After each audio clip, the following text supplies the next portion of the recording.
घने जंगलों के बीच बसा एक छोटा सा गांव था जिसका नाम शांतिवन था।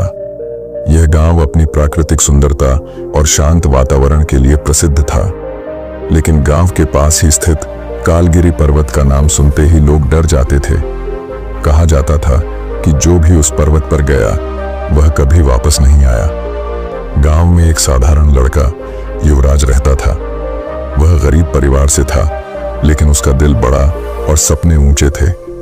उसकी आंखों में हमेशा कुछ बड़ा करने की चमक होती थी, लेकिन एक समस्या थी, उसे खुद पर विश्वास नहीं था। हर बार जब उसे कोई बड़ा काम करने का मौका मिलता, वह डर कर पीछे हट जाता। एक दिन गांव के ऊपर काले बादल छा गए। गांव के बड़े बुजुर्गों ने इसे अशुभ संकेत माना। तभी गांव के मंदिर के पुजारी ने बताया कि कालगिरी पर्वत की चोटी पर स्थित शिवलिंग की पूजा नहीं होने के कारण यह संकट आया है। अगर उस शिवलिंग पर पूजा नहीं की गई तो पूरे गांव पर प्राकृतिक आपदाओं का खतरा मंडरा सकता है। पुजारी ने कहा, लेकिन शिवलिंग तक पहुंचने का रास्ता खतरों से भरा है। वहां केवल वही जा सकता है जिसे अपने ऊपर पूरा भरोसा हो। गांव के कई नौजवानों ने कोशिश करने की बात कही, लेकिन डर के कारण कोई आगे नहीं बढ़ा। युवराज चुपचाप यह सब देख रहा था। उसके मन में कुछ हलचल हो रही थी। अगली सुबह युवराज ने फैसला किया कि वह इस काम को करेगा। उसने अपने माता पिता से आशीर्वाद लिया और अपनी यात्रा शुरू की।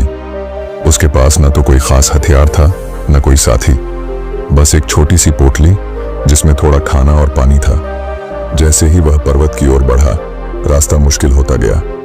घने जंगल, तेज हवाएं और अजीब अजीब आवाजें उसे डराने लगीं, लेकिन वह हर कदम पर खुद को समझाता, मैं इसे कर सकता हूं। रास्ते में युवराज को पहली चुनौती मिली। एक गहरी खाई उसके रास्ते में थी। खाई के पार जाने के लिए कोई पुल नहीं था। उसने चारों ओर देखा तो उसे एक पेड़ का तना मिला। उसने अपनी ताकत से उस तने को खाई पर रखा और सावधानी से पार किया। दूसरी चुनौती थी जंगल के अंदर अजीबोगरीब जानवरों का सामना। ये जानवर भयानक लगते थे, लेकिन असल में उन्हें डराने के अलावा वे कुछ नहीं कर सकते थे।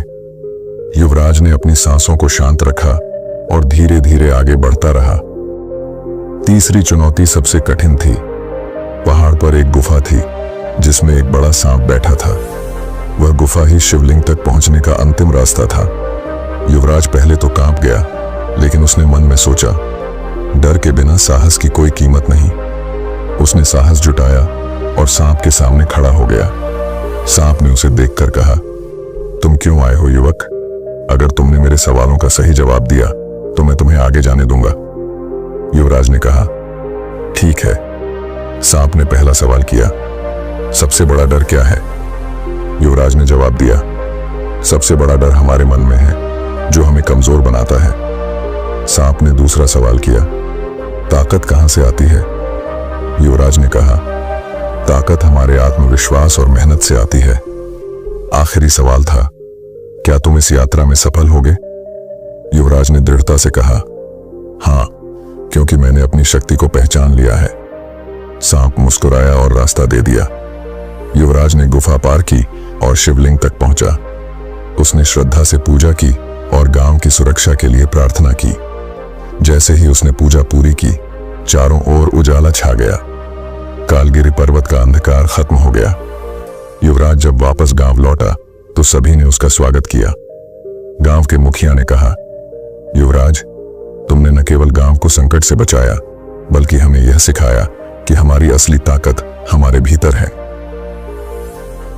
यह कहानी हमें सिखाती है कि डर और कमजोरियों का सामना करके ही हम अपनी असली ताकत को पहचान सकते हैं। आत्मविश्वास और साहस ही हमारी सबसे बड़ी पूंजी है। जब हम अपने ऊपर भरोसा करते हैं तो कोई भी मंजिल हमारे लिए असंभव नहीं रहती।